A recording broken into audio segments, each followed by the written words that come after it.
It's been nearly a year since I filmed System Test 15, where I showcased a bunch of rare devices that I had on the system that are hard to get as a collector.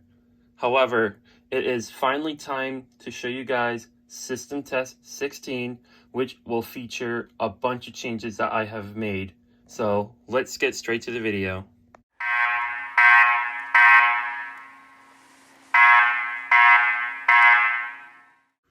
If you guys don't want to hear me ramble or talk about the system, feel free to skip to the part where I actually sound the alarm. So, the obvious change you see right here is a different panel. It is a Firelight MS9200UD. And no, I am not sponsoring Apple, although I am filming with an iPhone 13 Pro, which means I will be filming in 4K. And you're probably wondering why I'm not calling this new System Test 1. Because I like to keep the consistency the same as it is with the titles, so that's why we're not calling it New System Test 1 as most enthusiasts would. Let's go ahead and open up the panel. As you can see, I changed the LCD screen that says Cam's Man Cave because this is basically still the basement. And if we're going to enter, with this new system, I can do much more than what my ESL 1500 can do. And if you wonder where that panel is, well, it's actually down here on the floor. Now have a second neck on the system, and that second neck is used to control the horns, and the first neck is used to control the strobes. There will be audible silence on the system as well as sync. Another feature that is now part of the System Test series is that I can now do continuous, code 3, which of course I could do on the other panel, March time, California code, and 20 beats per minute March time, which is just 2-stage. I actually have my booster panel here because, of course, this panel puts out FWR, and electromechanical horns do not like that, and also simplex devices do not like that either.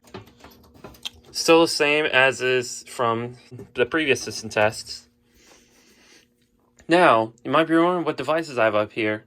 Well, I have a Firelight BG12LX. This is an addressable pulse station, and as you can see on the handle, there is an LED that flashes every second or every second and a half. That means that it is supervising with the panel. This is going to be a permanent spot on my system. I'm not planning to change this at all throughout the series. And up here we have a Firelight MMF300, which I'll explain why that's used. And right next to it, we have a CMF300, which I'll explain what that's also used. But let me explain what these modules are for. What this module is used for is it's to control two-wire devices such as the pulse stations or any heat detectors on the system, or can actually supervise any other two-wire contacts. That's just a cover from a Siemens horn strobe. Well, it was a strobe because the strobe is off. Now, what do I have here? We have the good old system sensor mask, which I pulled from the abandoned building. And of course, that video has gotten #1 of the most popular videos on my channel. Right next to this is System Sensor SR, which is not being used, but I will be using that spot soon in the other system tests. This is actually a replacement strobe, which is replacing the eye strobe I had that replaced the older strobe that was originally on it. Oh, look at this. I can actually turn on the light in here. This is a notifier. This is a notifier, not a Firelight. It is a notifier NH100R rate of rise heat detector. This is also a permanent spot in the system. Above the Firelight CMF300, we have two EOL resistor plates, which are acting as the last device on the circuit. I've gotten these from CJ9 a while back on a trade. Right next to it, we have a Wheelock DSM sync module, as well as a blue notification appliance in the system. I wonder what that could be used for. Over here, we have the Firelight SD355 photoelectric smoke detector. This is another permanent spot on the system. In my bedroom, I have a system sensor mask, which is also non-ADA. I got this in a trade with Thunderbolt 1003. Below it, we have a Edwards 270 SPO. However, this isn't your usual standard Edwards 270 SPO, because if you look inside above the handle, you can see it is ULE listed. Over here, I have my system sensor SW strobe, which is not connected as well. And right here we have my dual light EV emergency light. Right over here we have a system sensor i3, and if you follow all these wires, I know there's a lot of wires over here. I'm just running the light. We have two modules, firelight modules. One of them is actually an interface module, and the other one's a monitor module. And below it, we have a Firelight BG12L. This is not an LX. This actually used to be an LX, but this has just been converted to a BG12L. And right here, we have another blue notification appliance. It's a Wheelock MTB-24 MCW. Right here in the workshop, which still has to get cleaned up, this is a Firelight BG12L, which was also an LX, but this is just your regular BG12L. And it's the newer model because considering this one has the Honeywell logo, as compared to the other one, it only has just the Firelight logo. Above it, we have a Cerberus Pyrotronics Wheelock EH-DL1-WM-24. Got this one like many years ago, and it still works great. And you might notice the conduit to the right. Let's see where that goes to. Aha! We have another monitor module. It's actually not a NOFAR, it's still a Firelight monitor module. And right next to it, we have another Wheelock RSSB blue notification appliance. Now, there's no notification appliance spot right here because I have the horn strobe spot, but of course this spot will still be used. But right next to it, we have a Firelight SD300, which is the addressable version of the 2400. It works very well, and it does have a bit of that piss yellow color. Now, following the Flex PVC, we have a system sensor SCWL, which is new to my collection, as well as the other adjustable devices that you see on the system. And as you can tell, there's no heat detector spot here. Instead, I moved it over here, right above the dryer and the washer. It is a system sensor 5604, and I think this is a system sensor 5601P. It's a rate of rise and fixed heat detector. I had this up for a long time, and I'm not sure if I'm going to be changing it anytime soon, and I'll explain how that's being monitored by the system. However, the expansion keeps going. We have another Firelight BG12LX. This is a newer model. Of course, the one near the panel is the older model. If you look above, there is actually more PVC. Now, where does the PVC lead to? Let's find out. We have a CO1224TR carbon monoxide detector. This system, it finally has a carbon monoxide system connected to the fire alarm system. And I'll be explaining what that's used for. And next to it, with the piece of wire, we have another expansion. This is a not system sensor. It's a Firelight SD350, which is the older variant of the SD355. So now that I have addressed all the expansions, I will be describing what all these devices are used for. The carbon monoxide detector, now when that's activated, because it's actually right next to the water heater, which is a perfect spot, and there's a wireless one right there. This will go off, when this is activated, it will actually set off the blue Wheelock notification appliances. It will not trigger a fire alarm, but it will trigger a CO alarm. And this, I'm not sure, like I said, I'm not sure this is going to be a permanent spot, but I'm probably going to keep it up there for the time being. And I know there's a bunch of bundles of exposed wire. Now I'm going to explain what the modules are used for. And of course that will go off. It is a horn strobe. I think this one's set to strobe only for now, but I will set it as high-low. But however, let me describe what these modules are used for. Module on the left is a interface module. It is a Firelight M302 zone interface module, and this is used to supervise two-wire smoke detectors, and therefore it is actually supervising the system sensor i3. The monitor module on the right is an older variant of the Firelight MMF300, and that is supervising the pole station below it. And I forgot to explain in here that the monitor module in here, it's an MMF300, is supervising the pole station that's below the Cerberus Pyrotronics device. Now, let's continue on to this pole station here. So, you might be wondering, how is this being supervised?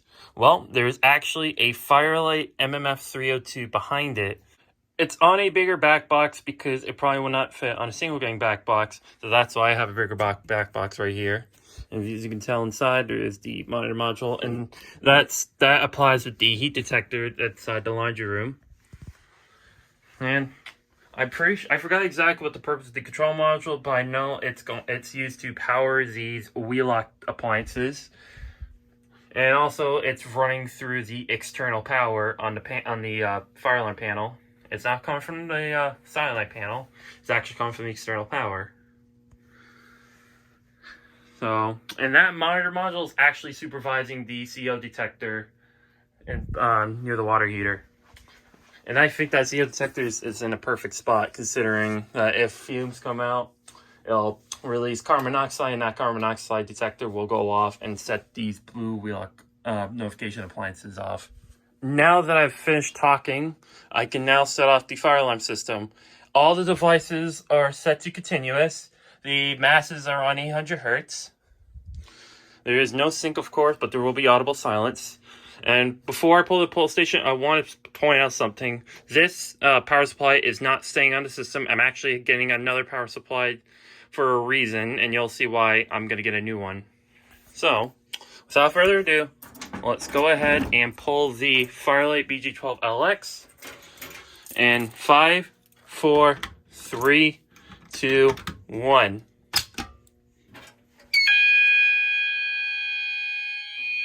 That's actually zone 1.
Whew, that was very loud. Just like every other fire alarm. But as you can tell, there are addresses on it. This one says spare room pool. This is a spare room pool station. And of course the LED is still on because it's been pulled down. It says activated. Now you can see that my system has audible silence.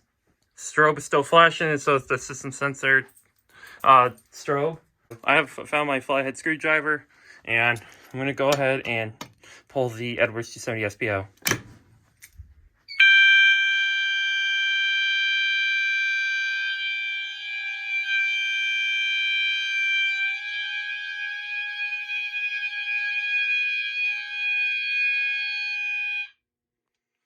So, let me see what the zone is. So that one's the spare room pole. What's the other one?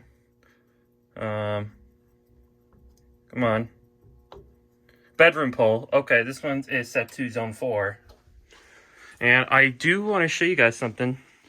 So, this particular Edwards 270 has a security screw, which does kind of make it a little bit easier to open.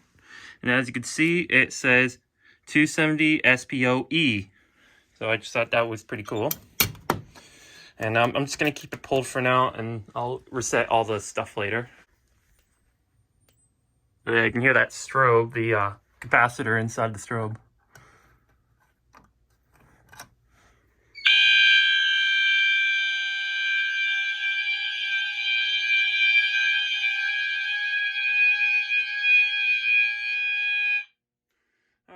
let's actually reset all the pull stations and change the coding option. So let's actually reset the pull station.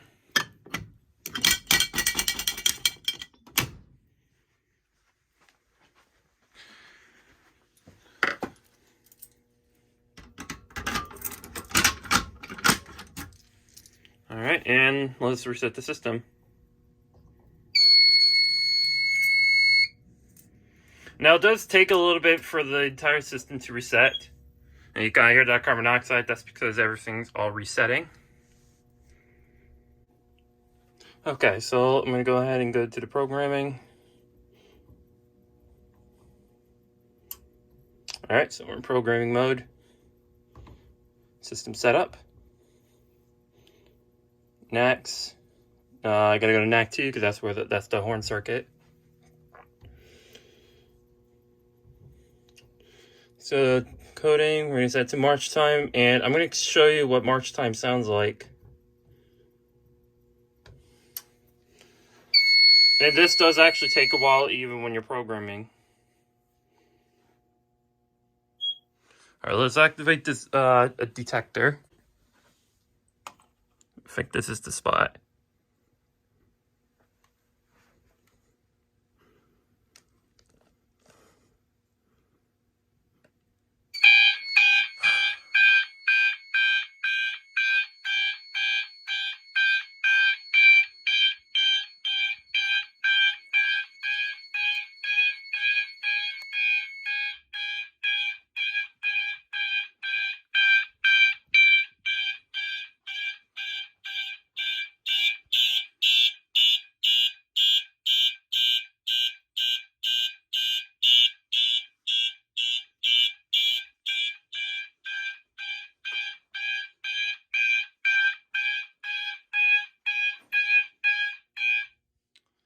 So, as you can tell, march time does not sound right. And that is actually the reason why I'm replacing this power supply, because it makes march time sound, I guess, a bit sticky. So, I'll go ahead and reset the system.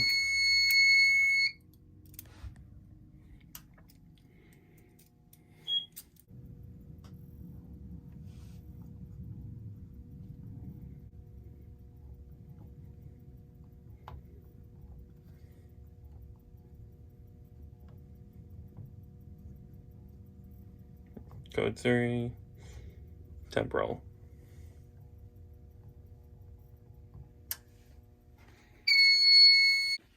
Let's do the pulse station in the workshop.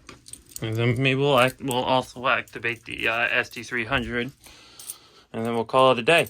Well, not call it a day, but we're going to also activate the CO alarm. Trying to see which key is it. Yeah, the older Firelight keys actually don't work with these newer pulse stations, so I'm actually just going to open it and just flip the switch.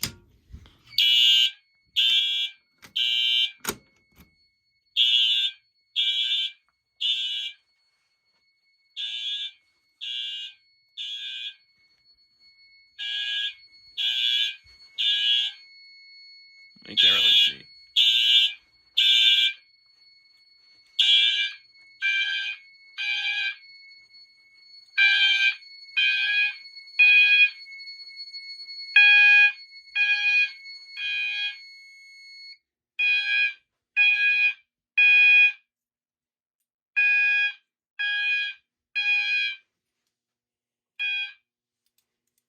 Okay, auto sounds as usual. Now let's do 20 beats per minute. Now we're going to activate the SDC55, and with my little spare piece of wire, and it'll do 20 beats per minute. Okay, that actually scared me back because I wasn't sure if it was going to work or not. Oh, we got it.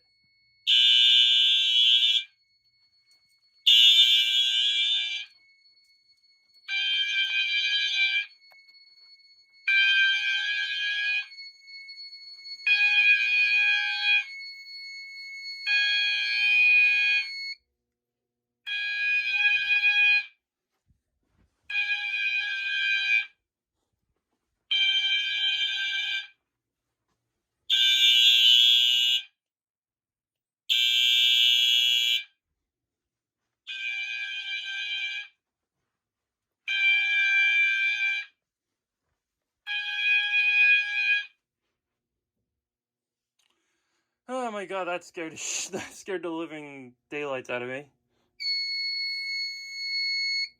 That smoke detector took forever to activate, just trying to put in a hole. That's why I hit the power button and shut off my recording, but that's okay. A little bit of any magic. It'll look just fine. Now the system's normal, and we're done with the fire alarm portion. Let's do the CO portion. What I'm going to do is I am actually going to simulate a real CO detection. And no, I'm not going to spray any CO or carbon monoxide. Instead, I'm just going to press the little button right here.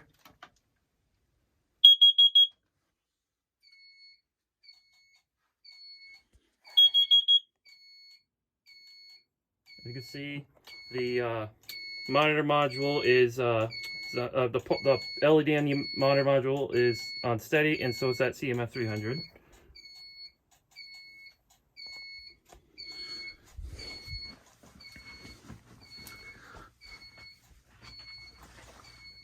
There's the CO detector, or there's the CO alarm.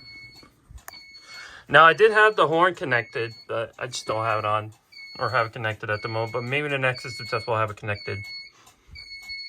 The horn connected, rather. And as you can tell, you can hear that relay clicking. Let's activate a CO detector. LEDs are on.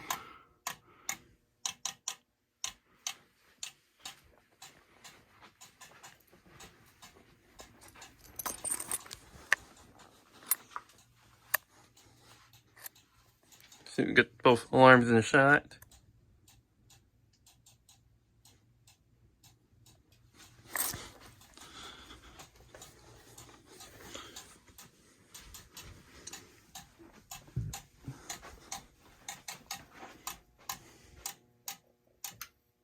Alright, and even hitting the silence button, it shuts them off. Let's go ahead and shut off the panel. Let's go ahead and reset the panel. And that'll be it for this system test. I know it's been a while since I filmed my last system test, but however, I do need to address something. This isn't exactly everything, but this is all I have for now. But hopefully within the next few system tests, you're going to be seeing something new. Thank you all for watching, and have a great day, everybody.